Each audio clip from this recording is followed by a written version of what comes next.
विद्या तो जल और वायु की भांति ईश्वर निर्मित है, उस पर किसी का अधिकार किस प्रकार हो सकता है? मैं तुमसे विवाद नहीं करना चाहता कर्ण। मेरे गुरुकुल से तुम्हें कुछ प्राप्त नहीं होगा। दृषद्वती नदी के तट पर आचार्य द्रोण का गुरुकुल है।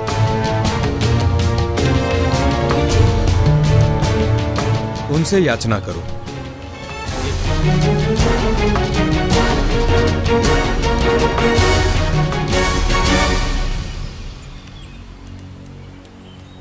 परंतु इतना जान लो कि तुम्हारे एक के लिए समग्र समाज से शत्रुता करने की ना तो किसी की इच्छा होगी, ना ही क्षमता। इसीलिए अपने जन्म की मर्यादा को नियति मानकर सुख से जीने का प्रयत्न करो। मैं इस जाति पात, इस ऊंच नीच को नहीं मानता। मैं अवश्य गुरु द्रोणाचार्य के पास जाकर उनसे शिक्षा ग्रहण करूंगा।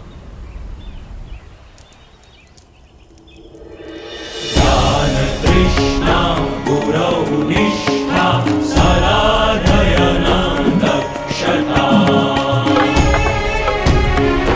एकाग्रता महत्त्वेच्छा विद्यार्थी गुणवन्।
प्रणिपात गुरुदेव।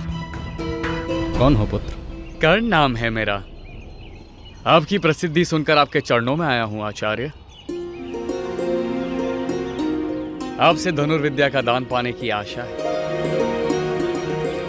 मेरे पिता महामहिम भीष्म के रथ के सारथी हैं। सूत पुत्र हो तो धनुर्विद्या सीखने का स्वप्न भी कैसे देख सकते हो? जानते नहीं, उच्च विद्या पर केवल क्षत्रियों का अधिकार है। सूतपुत्र हूं। हाँ, सूतपुत्र हूं। और मैं कहां क्षत्रियों की भांति राज्य मांग रहा हूं आचार्य। मैं तो केवल अपनी क्षमता को सफल करने की इच्छा रखता हूं। तो फिर क्यों मैं धनुर्विद्या प्राप्त नहीं कर सकता? अधिकारी के लिए उसकी क्षमता आशीर्वाद है। यदि ऐसा है तो आपने क्यों युद्ध विद्या प्राप्त की? अपने पुत्र को क्यों शस्त्र विद्या दे रहे हैं आप आचार्य द्रोण? विवाद मत करो। मैं तो अनन्य हूं। किसी स्त्री के गर्भ से मेरा जन्म नहीं हुआ। महर्षि भरद्वाज के द्रोण पात्र में जन्मा हूं मैं। यदि तुम्हारा जन्म भी ऐसा दिव्य है तो सिद्ध करो, अन्यथा जाओ यहां से। दिव्य? ये दिव्य क्या होता है आचार्य? प्रत्येक बालक का जन्म दिव्य होता है उसके माता पिता के लिए। इसको अधिकार है कि माता की ममता को, पिता के स्वप्न को वर्ण और जाति के आधार पर तोले। हृदय पर पत्थर रखकर मेरे पिता मुझे धनुष से अंतर रखने को कहते हैं। क्यों समाज इतना भयभीत करता है उन्हें? मैं उनके लिए गौरव और संतोष का कारण क्यों नहीं बन सकता? क्यों मुझे अपनी क्षमता को कुचलकर जीना आवश्यक है? किसने ये नियम बनाए हैं आचार्य? क्या मेरे पिता ने चुनाव किया था अपनी जाति का?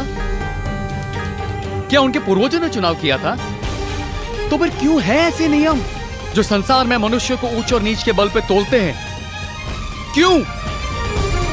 नहीं, ऐसे नियमों को मैं मान्य नहीं करता आचार्य। ऐसी परंपराओं को तोड़ने में मैं गर्व अनुभव करूंगा। धनुष पर तो उसका अधिकार होता है जो प्रत्यंचा बांध सके, और वो जन्म से नहीं कर्म से प्राप्त होता है। तुम्हारा अहंकार आकाश छू रहा है, पर वो व्यर्थ है। उच्च विद्या पर केवल क्षत्रियों और ब्राह्मणों का अधिकार होता है, सूतों का नहीं। यज्ञ की अग्नि को घी से प्रज्वलित किया जाता है, चूल्हा तो तेल से ही जलता है। पर भगवान परशुराम ने तो घी से चूल्हा जलाया था। चले जाओ, चले जाओ। तुम्हारा मुंह देखना भी मुझे स्वीकार नहीं है। जा रहा हूं। मैं जाकर उनसे विद्या प्राप्त करूंगा जिन्होंने आपको विद्या दी है।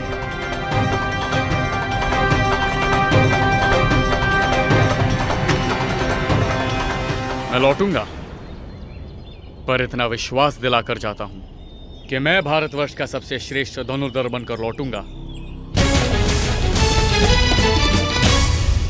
और आपके सभी शिष्यों से श्रेष्ठ बनूंगा मैं।